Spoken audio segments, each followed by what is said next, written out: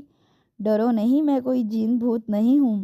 اس نے میری شکل سے شاید میرے ڈرنے کا پتہ چلا لیا تھا، اس لیے ہنس کر بولا، ویسے آج کل تمہارے اسائنمنٹ پایا تکمیل تک کس طرح پہنچتے ہیں؟ سنا ہے کوئی جن تم پر عاشق ہو گیا تھا۔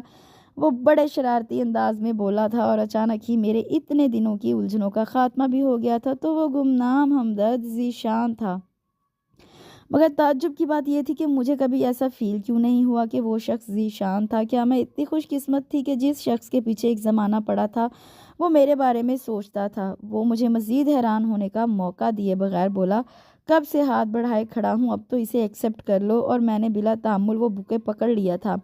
اپنی اس بے اختیاری پر اگلے ہی پل میں سخت شرمندہ ہوئی تھی اور میرا سرخ پڑتا چہرہ دیکھ کر وہ بے اختیار ہنس پڑا تھا۔ میں اس سے بہت سی باتوں کی وضاحت چاہتی تھی، مگر اس وقت سوائے بیوقوفوں کی طرح شرمانے کے اور کچھ کیا ہی نہیں جا رہا تھا۔ مجھے پتہ ہے تم مجھ سے بہت سی باتیں جاننا چاہتی ہو، انشاءاللہ وقت آنے پر وہ ساری باتیں کریں گے۔ اس وقت تو میں صرف یہ پھول تمہیں دینے آیا تھا۔ آج شام میں میری مما اور ڈیڈی تمہارے گھر آئیں گے۔ Okay bye. وہ مجھے مزید کچھ بھی کہنے کا موقع دیے بغیر جا چکا تھا۔ اب ان سرخ گلابوں کو ہاتھ میں تھامے جیسے میں کسی اور دنیا ہی پہنچ گئی تھی۔ آج صبح میں نے سوچا بھی نہیں تھا کہ آج کا دن میری زندگی میں خوشیوں کے انمول خزانے لانے والا ہے۔ کیا واقعی بعض لمحے قبولیت کے ہوتے ہیں، ان میں جو مانگا جائے وہ ضرور ملتا ہے؟ میری زندگی میں بھی وہ لمحہ شاید قبولیت کا ہی تھا۔ جو کچھ میں چاہتی تھی وہ سب کچھ مجھے میرے رب نے دے دیا۔ میں جیسے زمین پر چل ہی نہیں رہی تھی بلکہ ہواؤں میں اڑ رہی تھی۔ اپنا آپ بڑا پیارا لگ رہا تھا۔ اب کا موسم بہار واقعی میری زندگی میں بہاریں لے آیا تھا۔ مجھے گھر پہنچنے کی ایک دم جلدی تھی۔ ابھی گھر جا کر مومو، فارینہ اور نگار کو آج کا یہ اہم ترین واقعہ سنانا ہے، اور سب سے اہم بات، شام میں آنے والے مہمانوں کے استقبال کی تیاریاں بھی تو کرنی ہیں۔ اس کے ساتھ ہی اس بہت سے خوبصورت ناول کا اختتام ہوتا ہے۔ یہ میرے موسٹ فیورٹ ناول میں سے ایک ناول ہے۔ ضرور ضرور ضرور پڑھیے گا، سنیے گا اس کو، اور مجھے اس ناول کے بارے میں کمنٹ سیکشن میں ضرور بتائیے گا۔ کل تک کے لیے مجھے اجازت دیجیے، اللہ حافظ۔ کل ملتے ہیں ایک نئے ناول کے ساتھ۔